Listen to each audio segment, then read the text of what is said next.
Issue.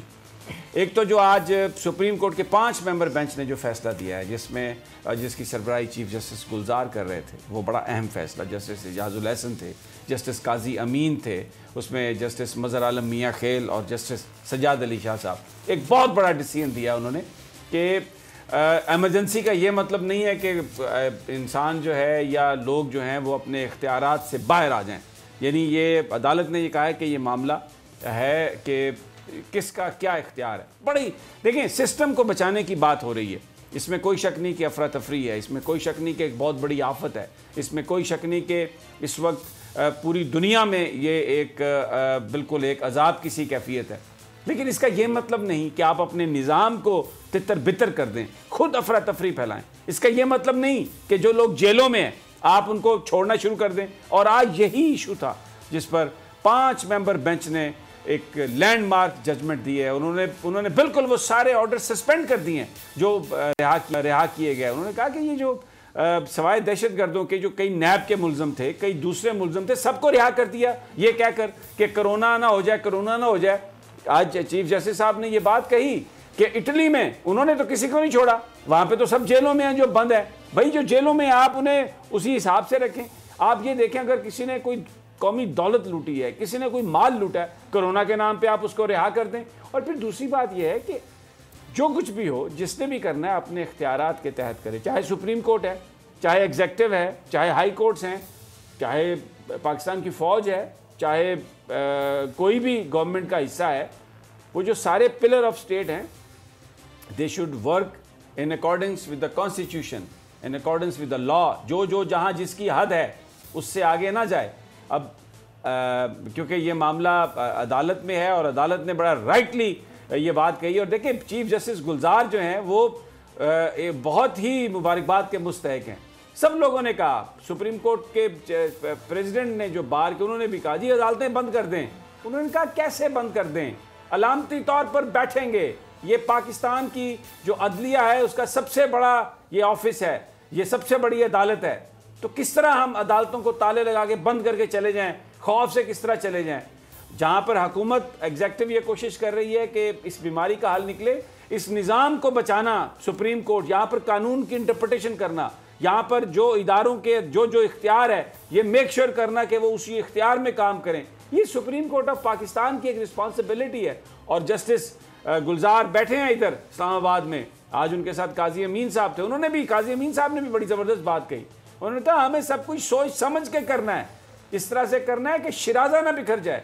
और फिर ये जो रिहाइयाँ होती हैं, इसके लिए कोई कमीशन बनाया जाता है, कुछ देखा जाता है, क्यों छोड़ा जा रहा है, क्या छोड़ा जा रहा है। ये थोड़ी है कि किसी के दिल में एक अचानक ख्याल आ जाए और बस वो फिर उसके बाद ये फैसला हो जाए। तो बहरहाल ये जो आज सुप्रीम कोर्ट ऑफ पाकिस्तान का फैसला है, इससे मेरी बहुत सारे लोगों से बात हुई, बड़े वकला से राना साहब बात हुई। तो राना साहब, आप तो प्रोग्राम में भी माशाल्लाह लगा के बैठे हैं, अल्लाह ताला आपको महफूज रखे। लेकिन देखें जी, ये सिंबॉलिक चीज़ें हैं। हम ये बेसिकली प्रोग्राम में भी अगर लगा के बैठ सकते हैं राना ताहिर साहब, तो हम ये मैसेज दे रहे हैं कि आप लोगों को भी मास्क लगाने चाहिए। मैं वैसे ही एक वो क्या कहते हैं, मेरी सांस घुटने लग जाती है, लेकिन मैंने और इस प्रोग्राम में आने से पहले मास्क बिल्कुल लगाया हुआ था और इनकी जेब में भी सैनिटाइजर है। और अच्छा, मैंने वो जैकेट अपनी उतारी है, प्रोग्राम के लिए कोट पहना है। आप यकीन करें मेरे पास भी सैनिटाइजर है और मैं भी यूं पूरी तरह हाथ मलता हूँ। एनी मेरी तो मैं पूरी ज़िंदगी चाहती नहीं तो जितने मैंने पिछले 5 दिनों में सैनिटाइज़र लगा दिया। बहरहाल ये बड़ा जिस पर मैं बात कर रहा था, राना साहब, आज जो फैसला है सुप्रीम कोर्ट का, कमाल फैसला है। बिल्कुल भाईजान, देखें, मैं समझता हूँ कि चीफ जस्टिस पाकिस्तान की सरबराही में सुप्रीम कोर्ट के बेंच ने आज जो फैसला दिया है ना, हम सब इसने बहुत सारी राहें मुतय्यन कर दी। अभी इसकी मज़ीद समाअत होनी है, जिसमें उन्होंने कहा कि हम मुख्तलिफ मातहत अदालतों, हाई कोर्ट्स के इख्तियारात के हवाले से भी बात करेंगे, वाज़े करेंगे कि कोई भी कैसे, वो उन्होंने ये सवाल भी उठाया कि हाई कोर्ट्स जो हैं वो आज ख़ुद नोटिस का इख्तियार कैसे इस्तेमाल कर सकते हैं। तो समी साहब, मैं समझता हूँ कि चीफ जस्टिस साहब ने बड़ा बर वक्त ये इक़दाम किया। ये देखें, ये इस्लामाबाद हाई कोर्ट से, सिंध हाई कोर्ट से कुछ ऐसे अहकाम जारी हुए थे जिस पर फिर चीफ जस्टिस साहब ने ये बेंच बनाया और आज उन्होंने वो तमाम अहकाम मुअत्तल कर दिए और कहा कि हम, उन्होंने सारे 4 सूबों के जो आईजीज़, जेल खाना जात के आईजी हैं, उनको भी नोटिस जारी किया है। नैब के प्रोसिक्यूटर जनरल को भी बुलाया है कि भाई आप आके बताएं उन्होंने कहा कि चलो जिस बंदे की कैदी की सज़ा 2-3 महीने रह गई है उनको बेशक छोड़ दें, लेकिन ये क्या बात हुई। उन्होंने कहा कि जब तक इस केस की समाअत मुकम्मल सुप्रीम कोर्ट में अब नहीं होती, सब ऑर्डर सस्पेंडेड। ज़बरदस्त ये हुआ। अच्छा जी, आज हमारे पास अभी डॉक्टर अमजद हमें ज्वाइन कर चुके हैं, डीजी एमरजेंसी सर्विसेज हैं। डॉक्टर साहब आपने ज्वाइन कर लिया, मैं आप बाद में आता हूँ आपकी तरफ, आप हमारे साथ ही हैं। लेकिन एक और जो मामला है, कोरोना ने जिस तरह हमारे निज़ाम में ज़ाहिर है कारोबार बंद हुआ है, एक ऑनलाइन एजुकेशन का सिलसिला, ये मैं आज मेरे साथ हैं एक स्टूडेंट हैं मिशाल अशरफ साहबा और एक और नौजवान है हमारे साथ। मिशाल बहुत बहुत शुक्रिया आपने हमें ज्वाइन किया है। सबसे पहले क्योंकि ये जो ऑनलाइन एजुकेशन है इसमें एक टेलीफोन या लैपटॉप होना ज़रूरी है, इंटरनेट का होना ज़रूरी है, और हमारे घरों में किसके पास, हर बंदे के घर में कोई इतना कीमती बच्चे के फ़ोन दे सकता है बंदा, और हायर क्लासेस हैं और सवालों जवाब हो नहीं सकता, असाइनमेंट्स दे दी जाती हैं, ये पता नहीं है कि इंटरनेट है कि नहीं, स्टूडेंट्स के पास वो चीज़ें हैं कि नहीं, रिसोर्सेज वहाँ पर हैं कि नहीं, चीज़ों को कैसे स्टडी करें। फिर ये कि जी पूरे असाइनमेंट आप टाइम पे डालें, नहीं तो आपने नहीं डालना तो फिर उस पर उसका भी आपको नुकसान। तो एजुकेशन के साथ खिलवाड़ नहीं होना चाहिए। आप रोक दें अभी एजुकेशन, जो भी असाइनमेंट करनी है जब यूनिवर्सिटी खुलेगी, कॉलेज खुलेंगे तो वो बच्चे कर लेंगे। अभी इस तरीके से मत करें, पेरेंट्स परेशान, बच्चे परेशान। मिशाल साहबा हमारे साथ हैं, उनसे पूछते हैं। जी मिशाल, आप बताइए, सबसे पहले तो बहुत शुक्रिया, आपने बड़ी हिम्मत की, हमारे आप प्रोग्राम में आई। बताइए कि इस वक्त जो सबसे बड़ी तकलीफ क्या है स्टूडेंट्स को। जी sir, thank you so much. सबसे पहले तो वही प्रॉब्लम आ रहा है जो आपने हाईलाइट किया है कि सब स्टूडेंट्स के पास इंटरनेट अवेलेबल नहीं है। तो इससे जो हमारे जीबी या बलूचिस्तान या केपी या साउथ पंजाब से स्टूडेंट्स हैं तो उन्हें बहुत ज़्यादा इशू हो रहा है। वो ना तो लेक्चर्स अटेंड कर पाते हैं, ना असाइनमेंट सबमिट करवाते हैं, तो उनकी मार्किंग में बहुत ज़्यादा इशू होगा। आप जानते हैं सेमेस्टर सिस्टम में तो उन्हें बहुत ज़्यादा इशू हो रहा है। हर एक के पास पीसी अवेलेबल नहीं है और इंटरनेट का बहुत ज़्यादा इशू आ रहा है। उसके अलावा जिनके पास इंटरनेट अवेलेबल भी है तो उनमें से बहुत सारे स्टूडेंट्स हैं जिनका इशू ये है कि वो इतने हैवी पैकेजेस अफोर्ड नहीं कर सकते। और फिर इस सिस्टम में कोई लर्निंग नहीं हो रही। फर्दर मैं ये कहूँगी कि ये सिस्टम बिल्कुल फ्लॉप है। टीचर्स बिल्कुल असाइनमेंट्स देते हैं तो असाइनमेंट्स का ही सिर्फ बर्डन है, सिर्फ स्लाइड शेयर करना, वो कोई इससे पॉसिबल नहीं है लर्निंग। आप जानते हैं कि जो सोशल साइंसेस के स्टूडेंट्स होते हैं उनके लिए सब कुछ प्रैक्टिकली उन्हें जो है इन क्लास लर्निंग बहुत ज़्यादा ज़रूरी होती है और वो ऑनलाइन सिस्टम से बिल्कुल भी पॉसिबल नहीं है। और ऐसे स्टूडेंट्स जिनका बैकग्राउंड प्री मेडिकल से है, प्री इंजीनियरिंग से है, वो सोशल साइंसेस में आएंगे तो उनका बिल्कुल न्यू कॉन्सेप्ट है। तो इससे जो फर्स्ट सेमेस्टर वाले हैं उन्हें बहुत ज़्यादा जो है मुश्किलात इस लिहाज से पेश आ रही हैं। और इसके अलावा जो है असाइनमेंट का बर्डन बहुत ज्यादा है। अच्छा, एक मिशाल, ये मिशाल जी, मैं आप बिल्कुल मुझे समझ आ गई, वही बात आप कर रही हैं। अच्छा, आप क्या प्रपोज करती हैं? स्टूडेंट्स की अक्सरियत का क्या ख्याल है कि ये जो असाइनमेंट का सिलसिला है ये बंद होना चाहिए और इंतजार करना चाहिए कि जब तक हालात नॉर्मल ना हो जाएं, क्लासरूम में स्टूडेंट्स ना चले जाएं, उस वक्त तक ये एजुकेशन नहीं होनी चाहिए ऑनलाइन?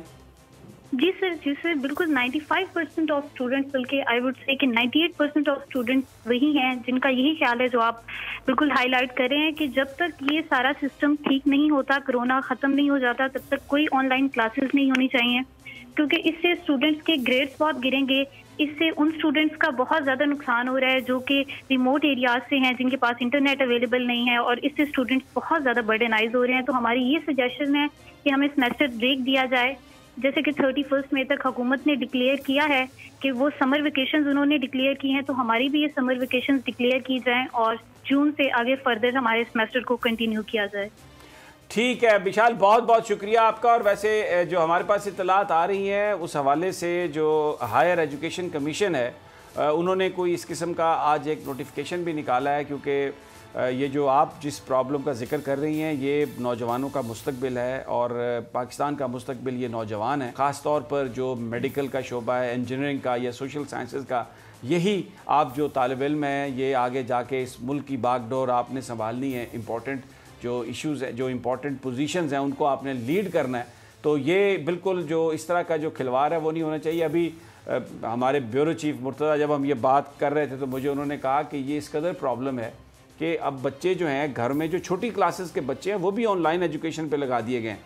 अब उसके लिए बच्चों के पास तो ये इतने कीमती फ़ोन नहीं होते, 20, 25, 30, 40 हज़ार रुपये का फ़ोन जिस पर वो आप जाके वो करते हैं। वो वाले साहब जब दफ्तर से घर आते हैं या तो वो बच्चे लेके बैठ जाते हैं, उनको समझ भी नहीं आती, और इंटरनेट का इशू है, एवरीबॉडी इज़ एट होम, और इतनी बैंडविड्थ नहीं है। मैं उधर शोरकोट रहा हूँ 4-5 दिन, वो छोटी सी चीज़ भेजने के लिए जब उसको क्लिक करते थे तो वो बस वो ऊपर वाला गोल जो है वो घूमता ही रहता था, इसलिए कि एवरीबॉडी इज़ यूजिंग इंटरनेट। खुदा के लिए ये जो हमारे पॉलिसी साज हैं, सोचें, HAC के सोचें, वज़ीर तालीम शफकत महमूद साहब आप भी कुछ सोचें, और सूबों से ख़ास तौर पर वो पंजाब में और KPK में तो आपकी गवर्नमेंट है और आप बहुत समझदार आदमी हैं शफकत साहब। ये एजुकेशन खिलवाड़ ना करें इससे, ये एवं ही ना करें काम, इसको बंद कर दें। 2-4 जिस तरह बिजनेसेस चले गए, कोई बात नहीं, ये बच्चे जो हैं इनको जब ये अपने इंस्टीट्यूशन से निकलें तो इनको परफेक्ट होना चाहिए, इनकी एजुकेशन कंप्लीट हो, तब ये कुछ कर सकेंगे। तो ऐसा मत करें, और आप एक समझदार आदमी हैं, इस हवाले से मेहरबानी करके कोई फैसला करें, क्योंकि ये बहुत मुझे मैसेजेस आए, जिसके बाद हमने सोचा कि इसको हमने ज़रूर हम इसको हाईलाइट करते हैं ताकि अरबाब इख्तियार तक ये बात पहुँचे। और अब डॉक्टर साहब की तरफ चलते हैं। डॉक्टर अमजद साहब हमारे साथ हैं। डॉक्टर साहब, ये मुझे बताइए, मैं एक साइकेट्रिस्ट को सुन रहा था, ज़रा इस पर मीडिया को एडवाइस करें, ये जो हर 2 मिनट के बाद आ जाती है खबर, मरने वालों की तादाद इतनी हो गई, हॉस्पिटल में दुनिया में लोग, पीछे ऐसे उन्होंने बनाए हुए हैं, वो उसके ऊपर ग्राफिक्स चल रही हैं, हर 1 मिनट के बाद अपडेट हो रही है। ये क्या लोगों को खौफ व हरास फैला रहे हैं? ये आप मुझे बताइए, एज ए डॉक्टर ये होना चाहिए क्या? ये अकल नहीं आनी चाहिए इस मीडिया के कि हर 5 मिनट के बाद 10 में इजाफा हो गया, 1 उधर मर गया, 2 उधर मर गया? क्या कर रहे हैं ये डॉक्टर साहब, आप क्या समझते हैं? समी साहब, आप बिल्कुल ठीक कह रहे हैं। बजाय नंबर्स में जाने के, अगर जैसे कि आपका चैनल या बहुत से और चैनल हैं, वो ये बता रहे हैं कि इसकी प्रिवेंशन कैसे होनी चाहिए, बजाय नंबर्स में या पैनिक क्रिएट करने के, लोगों में खौफ क्रिएट करने के। ये ऐसा टाइम है कि जैसे अर्थक्वेक में 1960 कौम यूनाइट हुई थी, हमें लोगों को इसकी प्रिवेंशन बतानी चाहिए। मैं भी यहाँ सिर्फ इसीलिए एक चैनल से दूसरे चैनल जा रहा हूँ कि लोगों को बता सकूँ कि यार ये क्यों आपको कह रहे हैं सोशल डिस्टेंसिंग करें, हाथ साबुन से धोएं, दिन में गर्म पानी से गरारे करें, वाई नमक डाल के, कि वो वायरस जो है उसके गिर्द एक फ़ैट की लेयर है, आप 3 दफ़ा गरारे करें, वो वायरस जब तक आपके गले में है वो डिज़ोल्व हो जाएगा, वो आपके लंग्स में नहीं जाएगा। और ये जो राना साहब ने मास्क पहना हुआ है, आप यकीन करें कि क्लोज स्पेस में मास्क इसलिए पहना है राना साहब ने कि राना साहब को अगर छींक या खांसी आए तो आप लोगों को ना लगे, इन कैमरे वालों को ना लगे। ये है इस मास्क का मकसद। और ये